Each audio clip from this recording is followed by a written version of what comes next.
Today we'll be discussing Tourette syndrome and its relationship with television, movies, and TikTok. This is Doctor versus Comedian.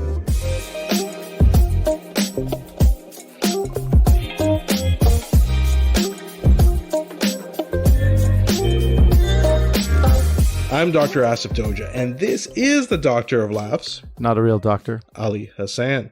Every episode I pick a topic for Ali from comedy and entertainment, and I question him about it. Then Ali picks a topic from medicine and health and grills me on that topic. But today we're actually going to be flipping the script just a little bit. Today we're going to talk about Tourette syndrome and its connection with media and social media. We thought it would make more sense to do the medical part first and explain what Tourette syndrome is, and then we'll do the entertainment part second.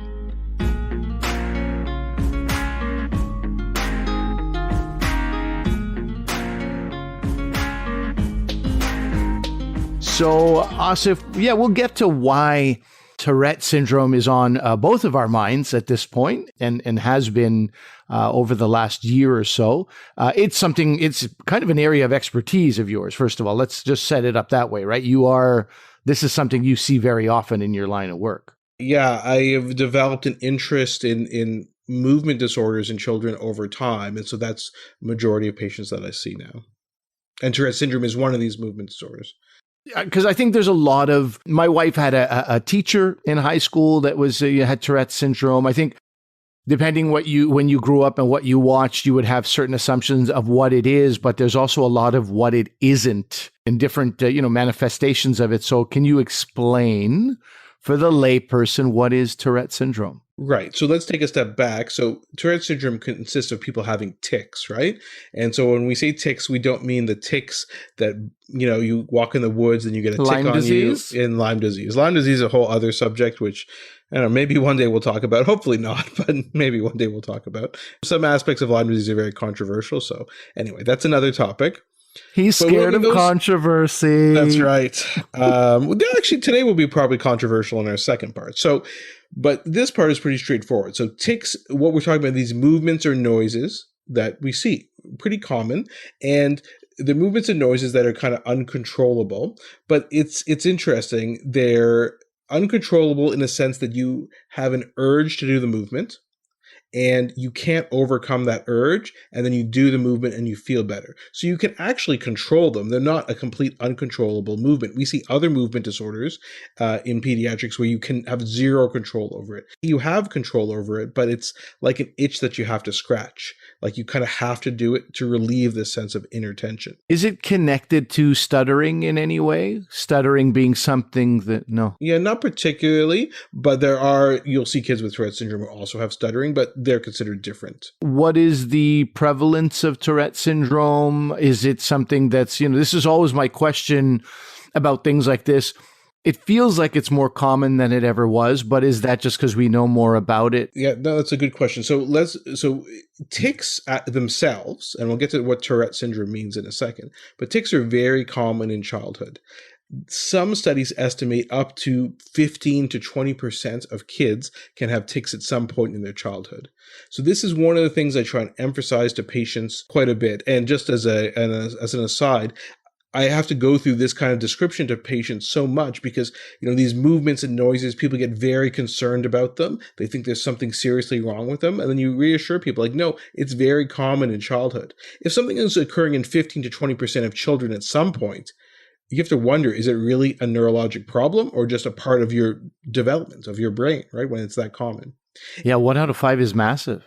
Yeah, so a lot of those kids will just outgrow it in less than a year. Like you have them for a little bit, then they go away. To have Tourette syndrome, you need to have tics that go on for more than a year, and you have to have abnormal movements, at least 2, and at least 1 noise. And if you fulfill those criteria, then you would have Tourette syndrome. So that's all it means. And that occurs in about 1% of all people is Tourette syndrome. So, I'm just asking as a parent and putting on my parental shoes and my parental concern cap there, because we've talked about other things like this. Can you have Tourette without ever having those tics, or is it always those tics that then lead to Tourette's? The definition of Tourette syndrome is just having at least 2 movements, and 1 noise. That's it. That's all it means. And it has to last for over a year, and it starts below age 18. Okay. I guess what I'm asking is really then the right question I'm asking, I can now phrase it properly as you just explained that. Does Tourette syndrome always start in young people, and does it always start as some tic or tics, and then it just becomes something that doesn't go away? That's why Tourette syndrome, and we'll talk about this in the second half, has been kind of portrayed in the media, perhaps unfairly, with a bunch of other things going on. It just means tics, and most people have tics that are very minor. So, like, usually the facial tics are blinking, nose scrunching, maybe some facial movements. And the vocal tics, the noises, is not swearing and complicated phrases and saying, profanities to people or objectionable words that you see on TV. That is so uncommon in kids, it almost never occurs. So, but it's humming, sniffing, throat clearing. Those are the tics that we see. And that's all that it means when you see it. So in terms of what occurs with it over time, it's a good question. So it usually starts around age 5 or 6, so kind of when you're starting school. And then there's this peak in the pre-adolescence years from ages 10 through 12 to 13 or so. And then it improves over time. So by age 18, most kids have significant improvement or complete resolution in their tics. So this is another thing. So A, it's common. B, most kids, even if they have a peak between 10, 11, 12, 13, they will then have improvement over time, with many people resolving by the time they reach age 18. I think most people would be wondering at this point, what causes it? Yeah, so is there a cause? Yeah, so you probably know, it's my famous answer. We don't know. We don't know. Classic. There is a genetic component. It does tend to run in families, but we don't have like a gene that we can test for or anything like that. We think it has to do with these connections between these deeper areas in our brain called the basal ganglia and the frontal lobe areas. And the frontal lobe areas control inhibition and things like that. And so we think it's a problem with those connections going back and forth. One interesting thing, though, is, we said that there's often a family history, but it doesn't have to be a family history of tics or Tourette syndrome.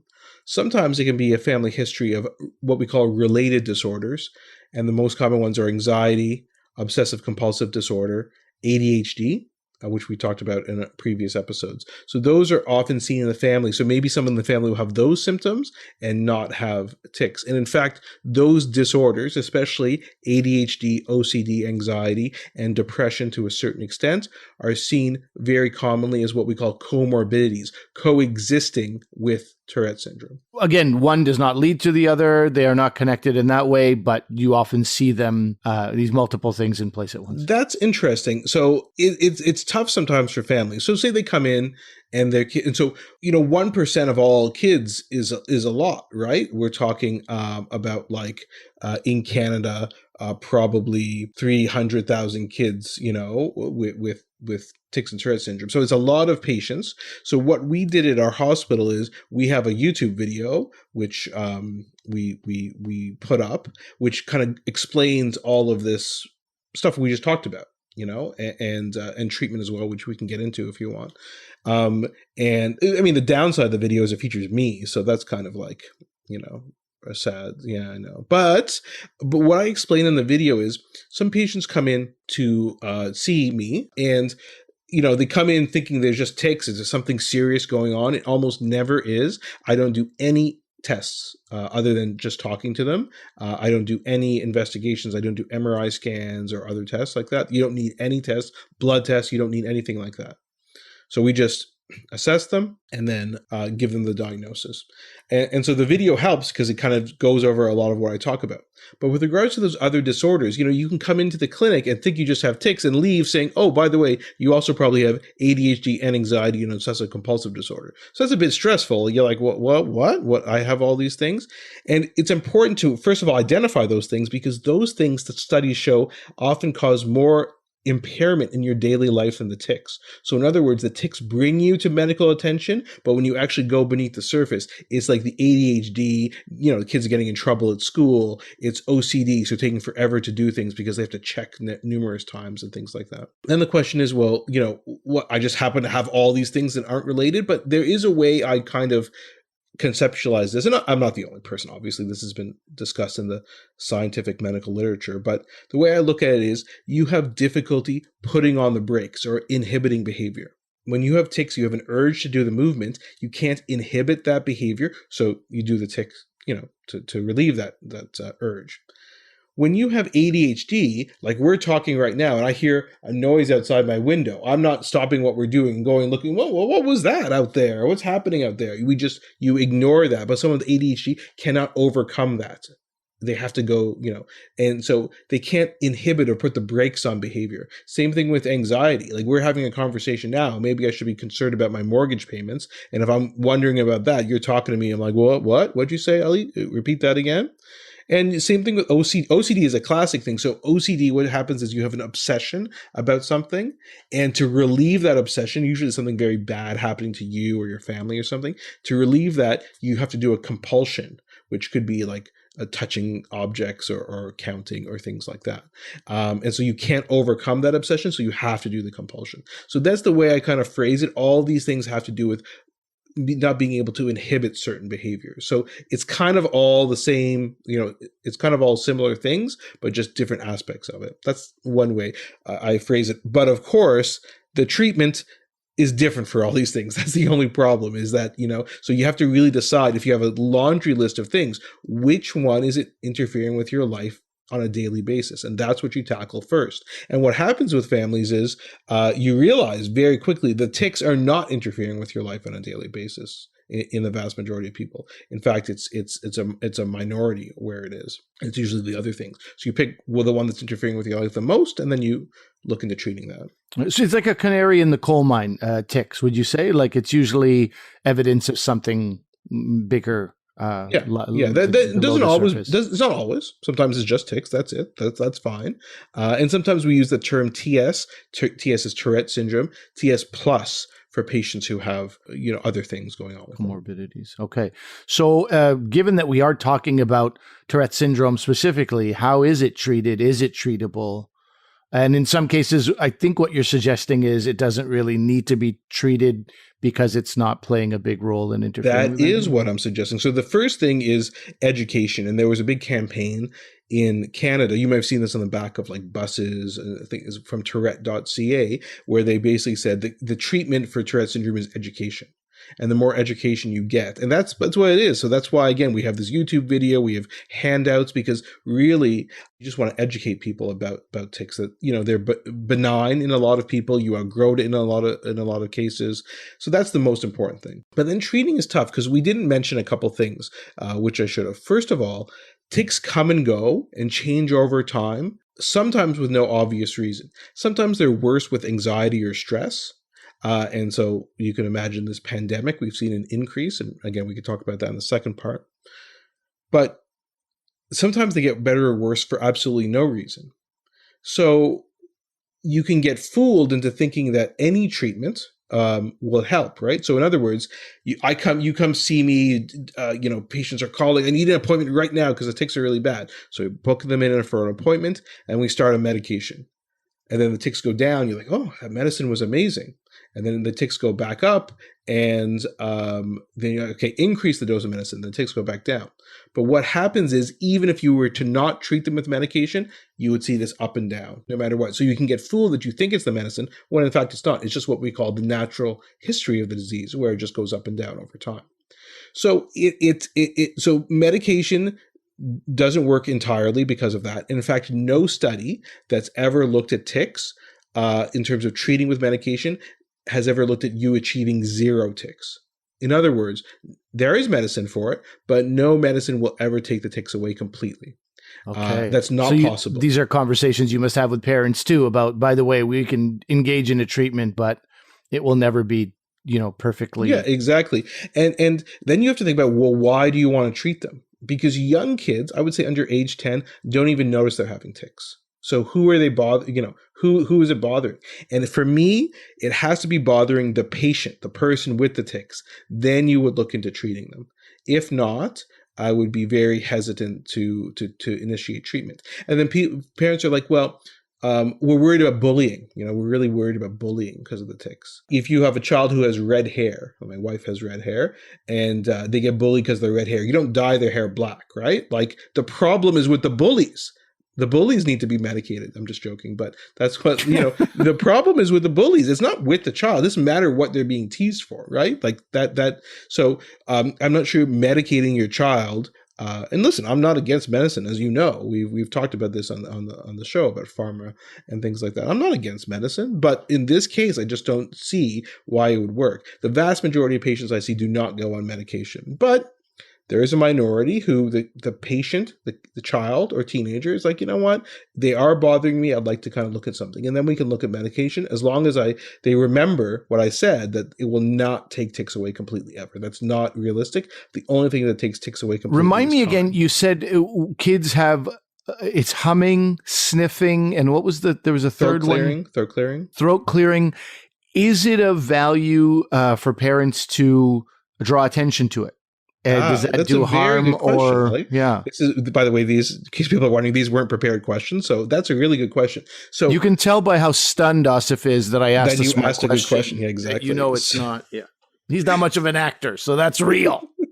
So so in fact, what happens is if you call attention to tics, and this happens when I see them in the clinic, when I say, okay, let's go over, can you tell me what tics you have? They will start doing them. Tics are highly suggestible, which again, we'll talk about in the next section as well.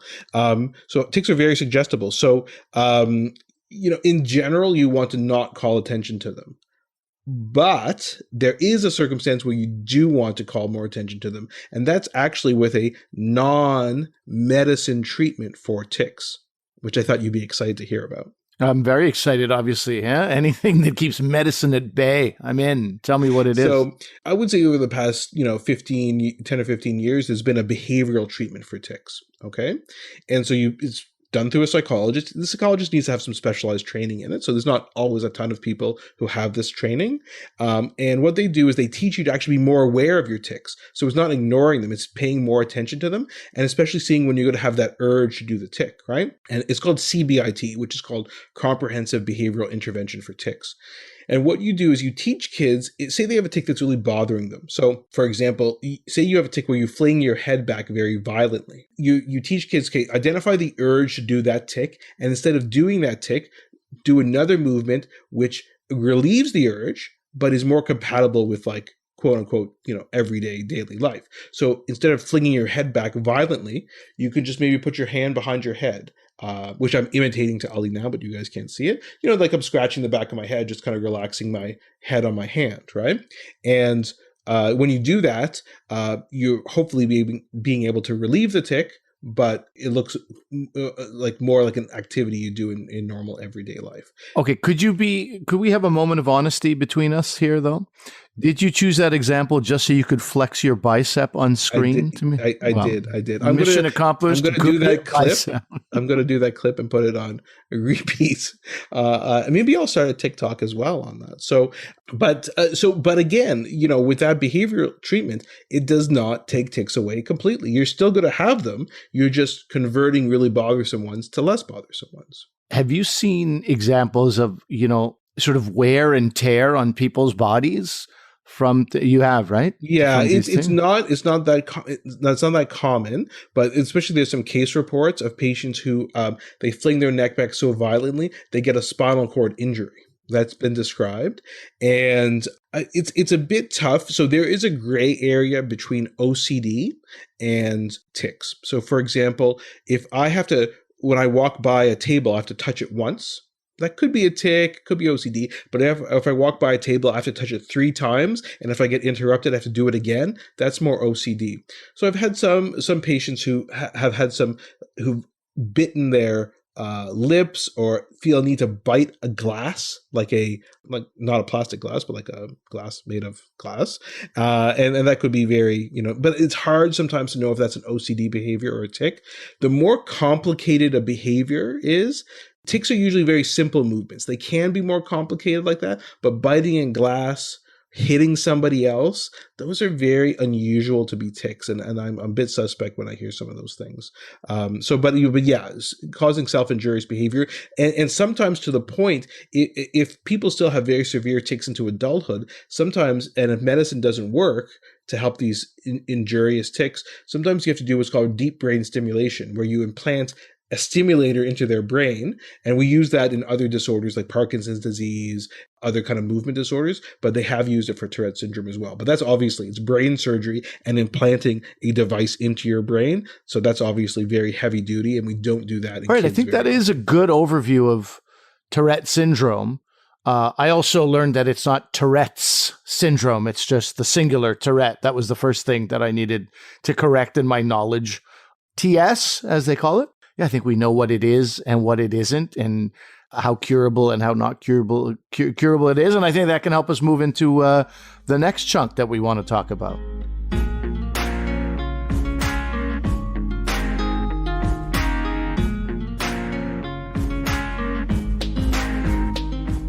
Okay, so Ali, in the second part, we're going to talk about media portrayals of Tourette syndrome. So I'm just wondering, because, I think you probably had some preconceptions of Tourette syndrome before we did the second part, right? I'm just wondering if that was informed by anything you've seen in portrayals in the media. Yeah, I mean, the first exposure to the concept of this condition was in media, and it was the most extreme version of someone just yelling obscenities at people. And I don't know what movie it was, but it would have been in the 90s. And it was so the first time I learned about it was also, seeing it in its most extreme and, as you just said, rare form. And it was used for comedy. And then I didn't hear about Tourette as much. And then lately, there's a guy on YouTube, the Tourette's guy. So he says Tourette's. So this is also like, it is Tourette syndrome, but anyway, Tourette's with the S. And it's he's got an official YouTube channel. Every video has 1 million to 2 million views. There's a compilation, the best of Tourette's guys, has 3.4 million views. What do you know about this guy here? Yeah, what are your thoughts on this? So actually we did a couple studies, myself and some of the students I was working with.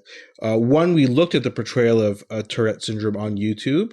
We looked at another one in film and television, which we can talk about in a second. But the YouTube ones, there's a lot. I mean, this Tourette guy really bothers me a lot. If you watch these videos, and I actually encourage people to not watch them because it's just so stupid. It's just basically a guy being like a jerk. Like, he sits in his chair and he like yells at people, but he doesn't have tics. He doesn't have Tourette syndrome. So it's a complete misnomer, and it's kind of maligning people with this disorder. Does he have anything? He wears a neck brace. Is it all a ruse? No, my research suggests that he's just an actor playing this. Doesn't even have anything. Again, and we'll talk about social media in a second, about how a lot of that is people who do have tics and Tourette syndrome, but on TikTok and things like that. So really, like, disappointing, in terms of that portrayal. And I agree with you. There are some good portrayals in TV and movies, but for the most part, they've been for comedic effect, right? Like in Deuce Bigalow, Amy Poehler has a character where, he's going on a date and then she's swearing. The Simpsons had Bart, like, trying to get out of class by having Tourette syndrome. And so and South Park's done it. It's a lot of this, for comedic effect, and it's laughing at the people, right? And there's definitely been other things. There have been movies of the week and things like that. Well, recently, a great film that I would recommend to people is called Motherless Brooklyn.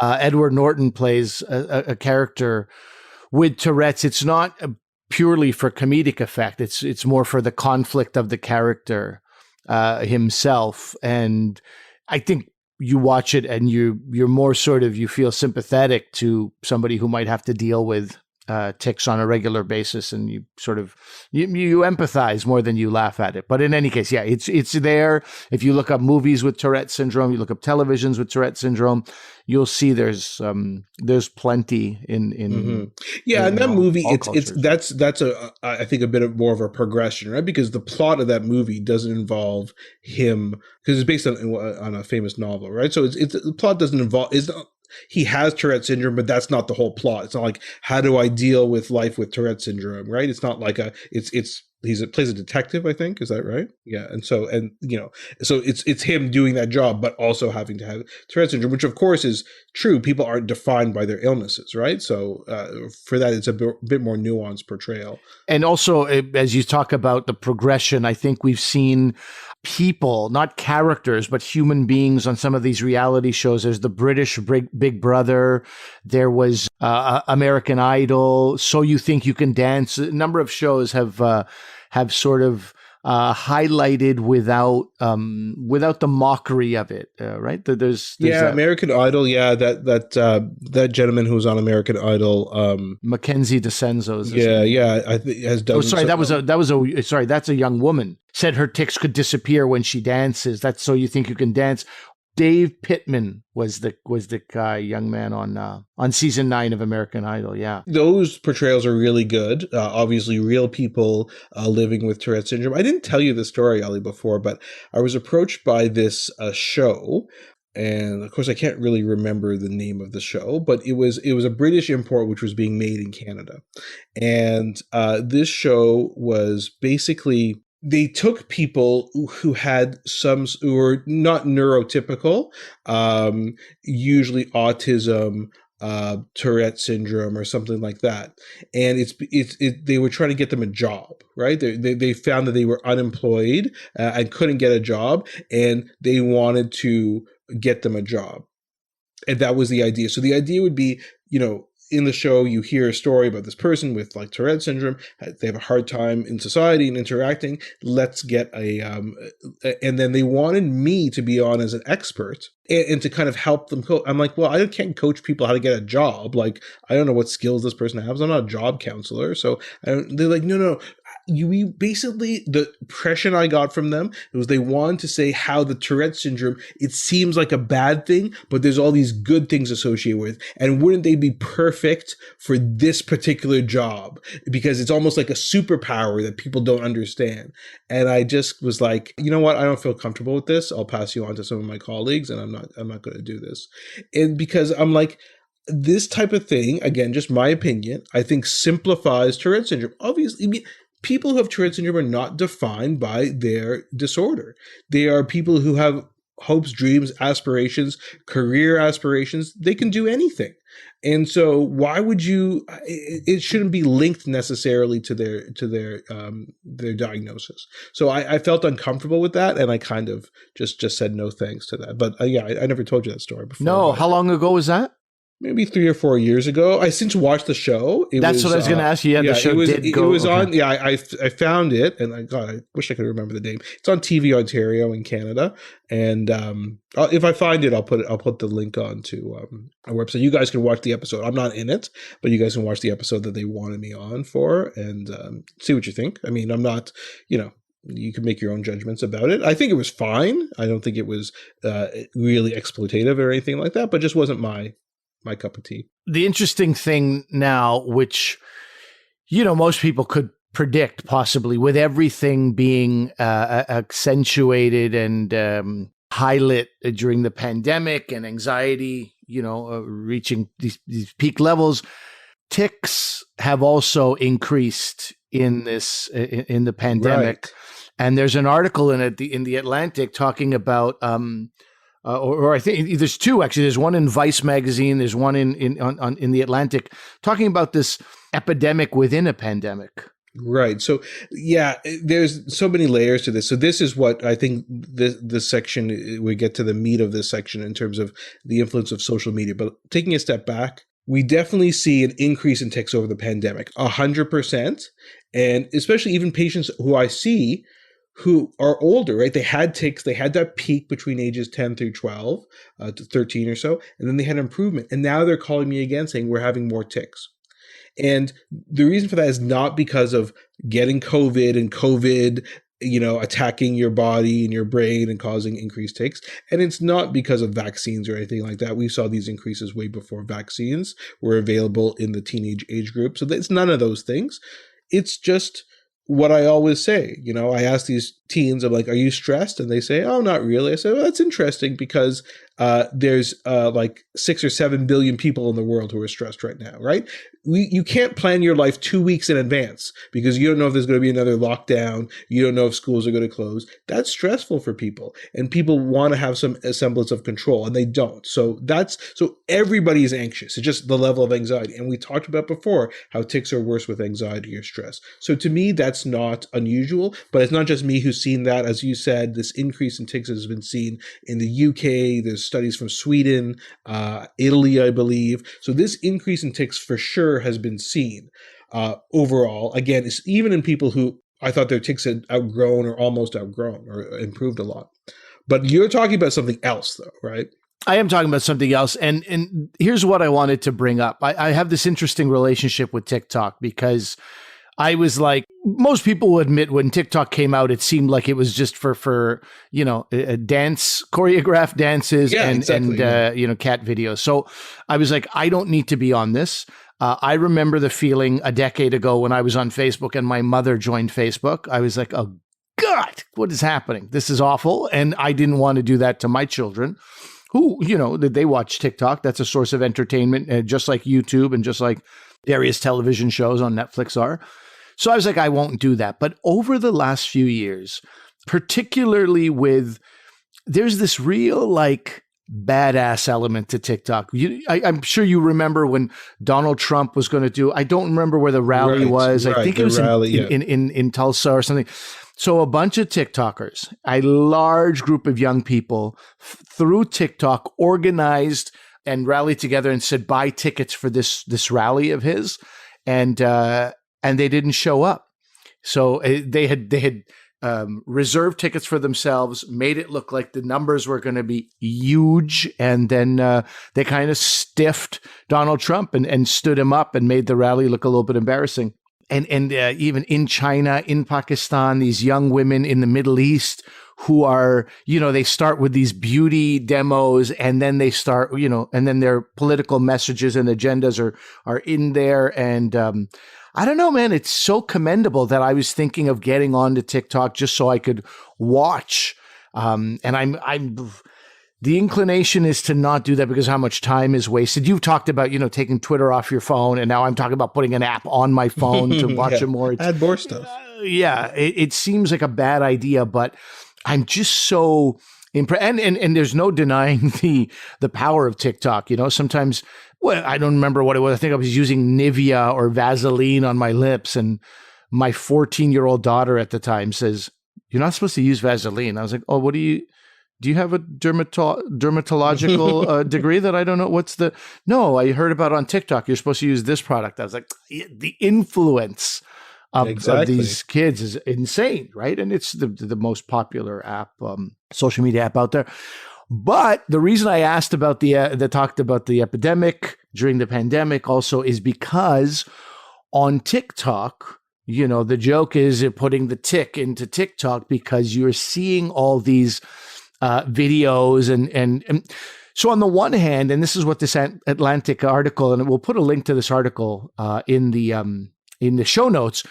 It's very interesting to talk about how many people have questions about disabilities that they can't easily find out answers to. They can't ask people. They don't feel comfortable. And so you have this very educational element to TikTok as well. Like, hey, I'm a person with a disability. This is what the disability is. This is what it means for me on a daily basis. But this is how confident and competent I can be as a human being. Despite that, it is perhaps a shortcoming, but I overcome it by doing A, B, and C, including whatever dance videos or whatever it might be on TikTok. I have these skills and focus on the good and don't focus on. It's fantastic. However, what I wanted to talk about is the left turn we have taken since fantastic. Which goes back to the Tourette's guy, where you're like, we don't any longer know who's really got disabilities and who is exploiting their own disabilities and who doesn't even have a disability and is pretending to have one for the sake of TikTok videos. So it's a tough situation. So basically, there's lots of famous TikTokers who have tics. Let's just say that. You watch their videos and they have tics. We're talking about millions of people. And of course, the TikTok algorithm, right? The more you watch of something, the more you see of that. So you're watching a lot of tick videos, you're going to get more and more of those, right? Which is the reason why people who are watching depressing things can go down a rabbit hole or whatever, you know what I mean?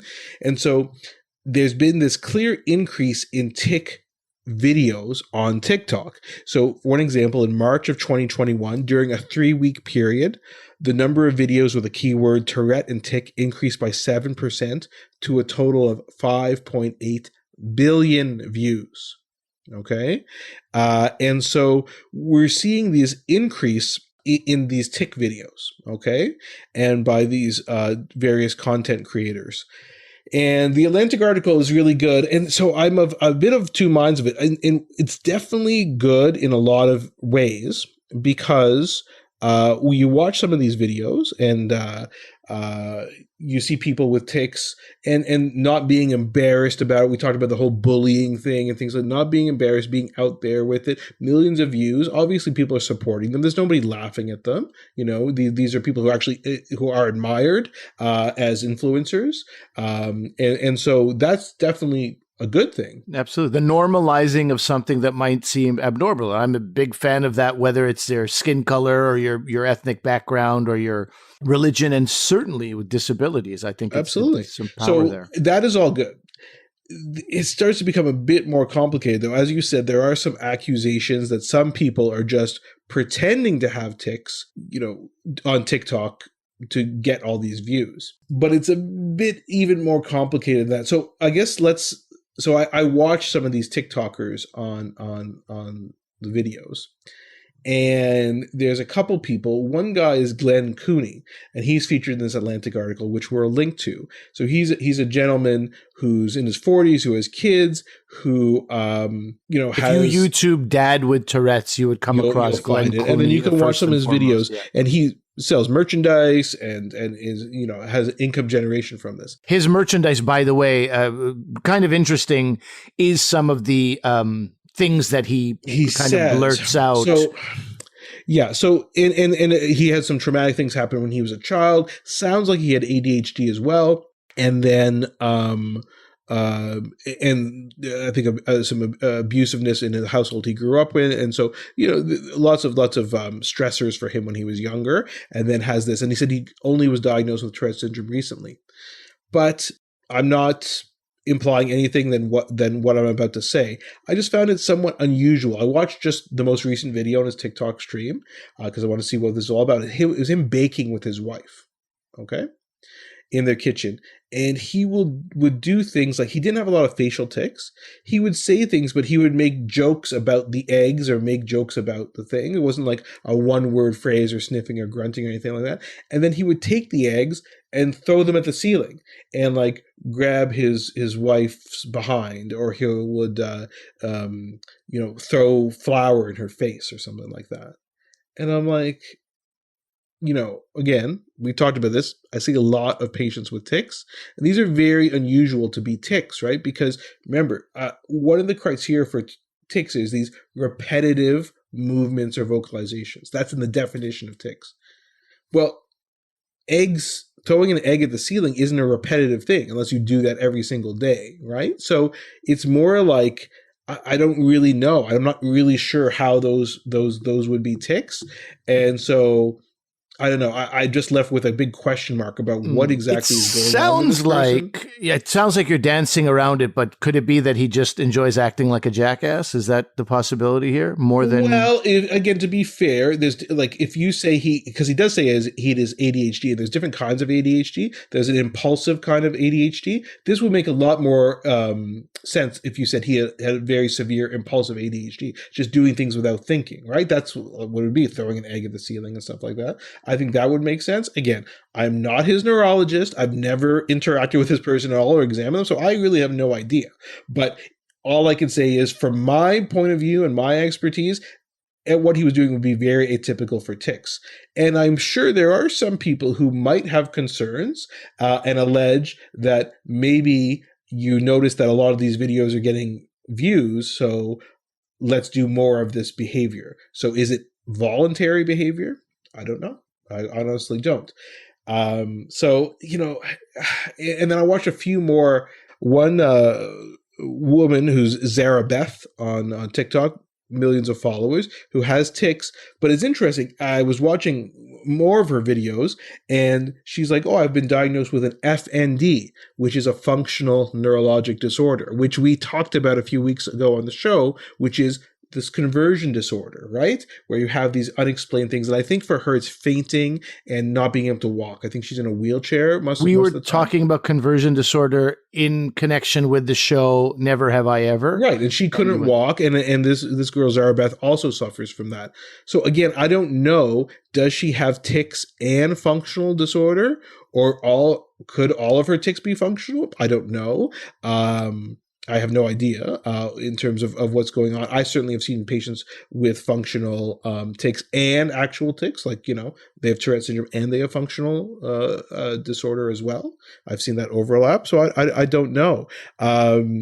So I just find that was interesting, because now you're into this gray area. And again, I saw another YouTube video from someone, and this person I won't name, but who has a bunch of tics and Tourette syndrome, but then has lots of seizures as well, and many different kinds of seizures.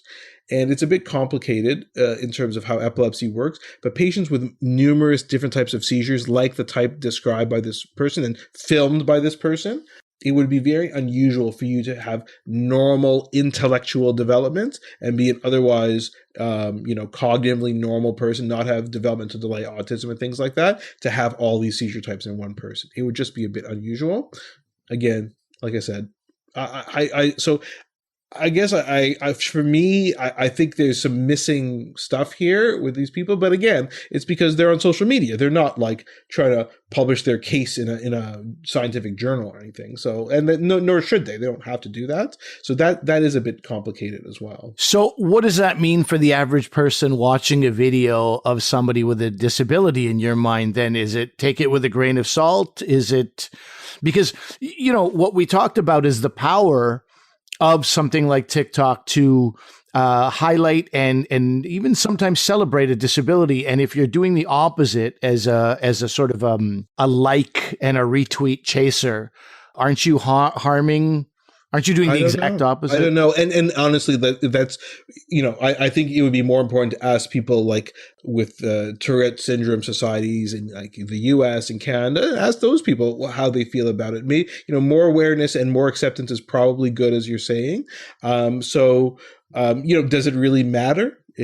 I guess some might argue if it's functional enough, if it's raising awareness, I guess it doesn't matter. So in other words, I think any awareness is positive, and more acceptance is positive. Whether, irrespective of what's being portrayed, if it's increasing acceptance, that might be good. But there's always a fly in the ointment in these things.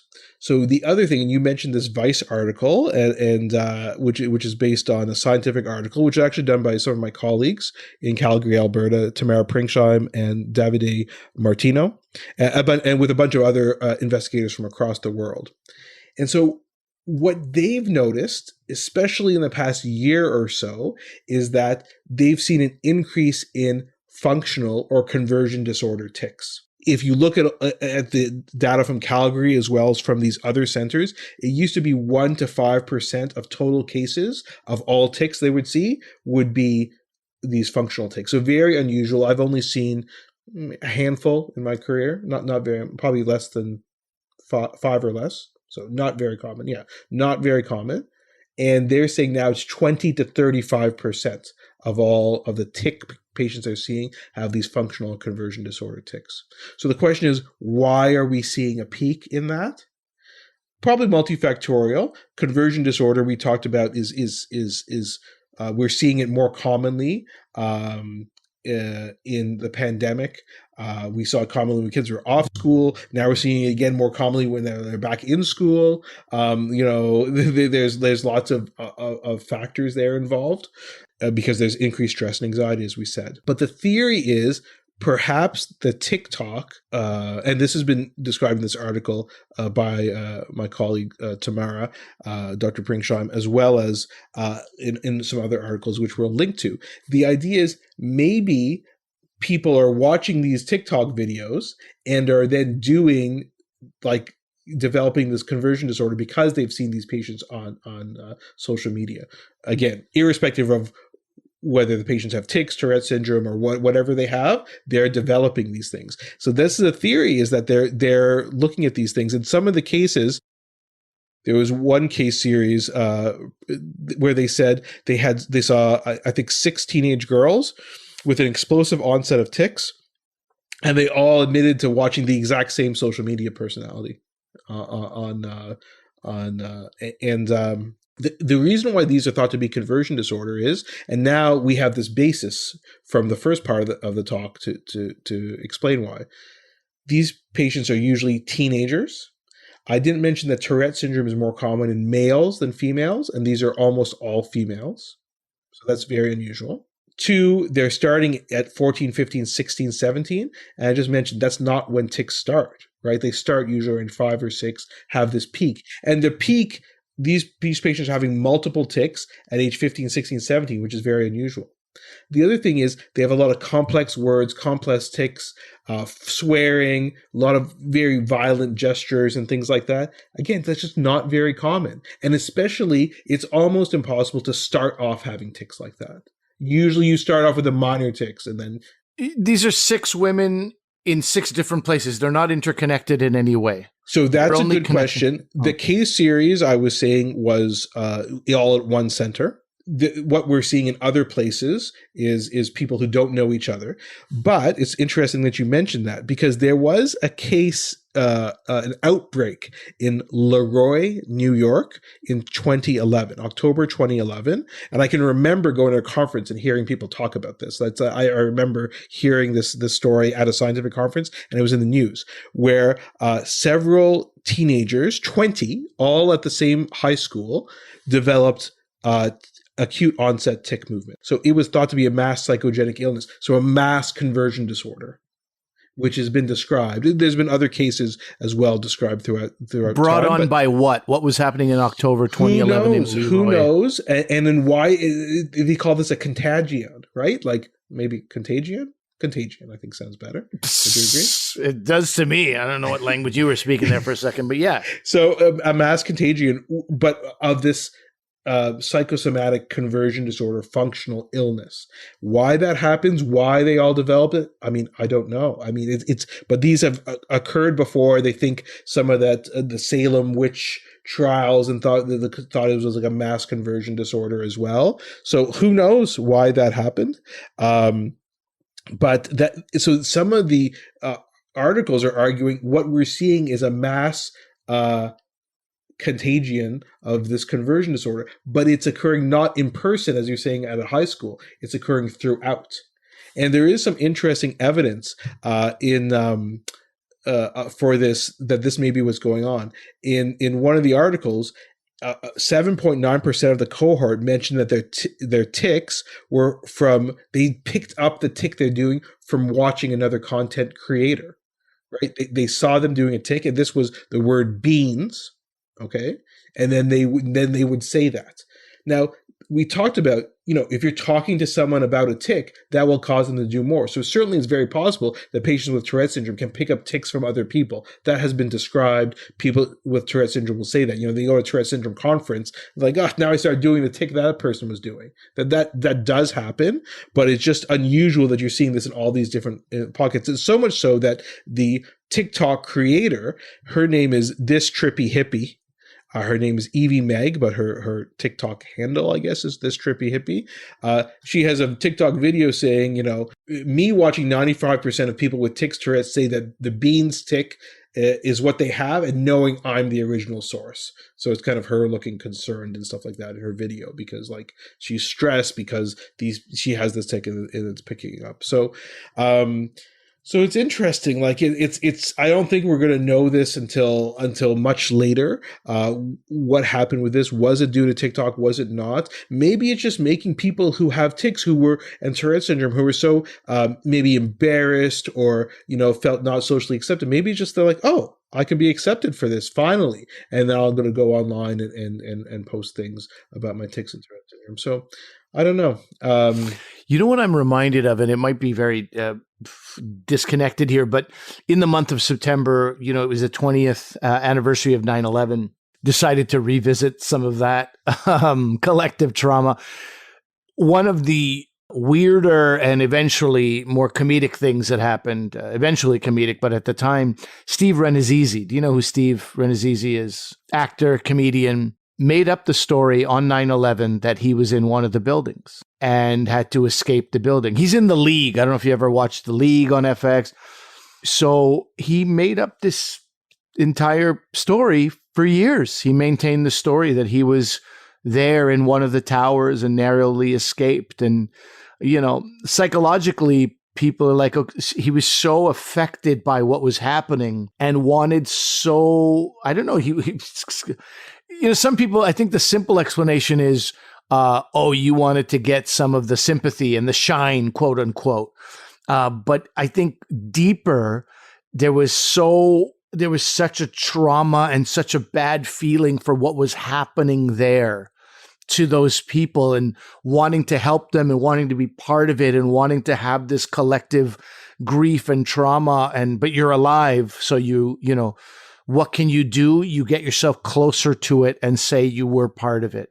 And he maintained that lie for, I think, almost a decade until he finally came clean and said, yeah, I wasn't in that building. Yeah. And again, as you said, we're not saying that anybody we've mentioned today does or doesn't have Tourette syndrome or is faking this to make money. I think that's probably the most cynical viewpoint, as you said, and it's probably a lot more complicated than that.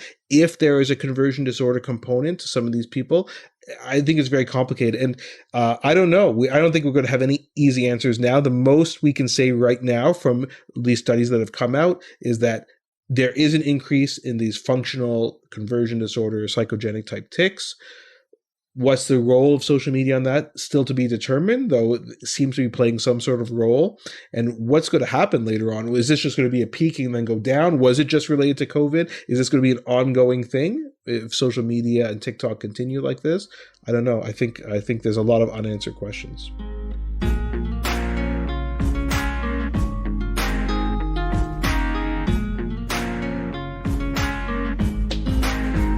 Thank you, Dr. Doja. We'll keep an eye on this story as it develops, is the only thing I know to say in my most broadcasty voice. But we will keep an eye on it because I think it's just in its infancy, and there's obviously more to watch as this thing goes on. Okay, so that's the episode for today. A bit of a different episode. We did things kind of out of order, but hopefully people found this interesting. Yeah! I hope so. I found it interesting. When you read those articles, the two that we have links to, I think it's hard not to find it pretty fascinating. It's also hard from my perspective not to be a little bit cynical. So this was a valuable chat in that regard also, to remember there's a lot of real stuff there too. And just remember, we talked a lot about medicine today. I talked a lot, but remember, although I'm a doctor, I'm not your doctor. Medical issues we talk about for your interest and information only, and they're not medical advice. Please consult your medical professionals for actual medical advice. Ali, anything else to plug? Oh, yeah. I got it. I got it now, buddy. I got the plug. I have been working on a show called Run the Burbs for the last month and a half. And I am one of the sort of recurring guest stars on this show. If anybody knows what a call sheet is, which is your, everyday who's on set, to be high up on the call sheet means you're one of the regulars on a show. So I'm number 5 on the call sheet. I'm playing a grandfather. I've been growing out this beard, boy. and yeah. That's I know. That's one of those good news, bad news things. You got this amazing recurring role. Yeah, I want you to play. We want you to age you up. Age you up 10 years. But it's a good thing almost entirely to be on the show. And this show stars Andrew Fung. And Andrew Fung, if you ever watched Kim's Convenience, he played Kimchi on that show. And this is not a spin-off, but his own new show called Run the Burbs. It comes out January 5th. And I'm happy to say I play a big role in it. That will be on CBC? That'll be on CBC television in Canada, and probably online CBC Gem. There will be ways for people to watch it. I'm certain of that. And hopefully bought in the US. That would be good. Some of the US money. That's always the hope. That's always the hope. From what I see from the point of view of the script and the directors and all the cast, it's something very special to be part of. Great. Well, congrats, Ollie. That's great news. Thanks, bud. And well, that's it for today, guys. We'll see you next time. See ya.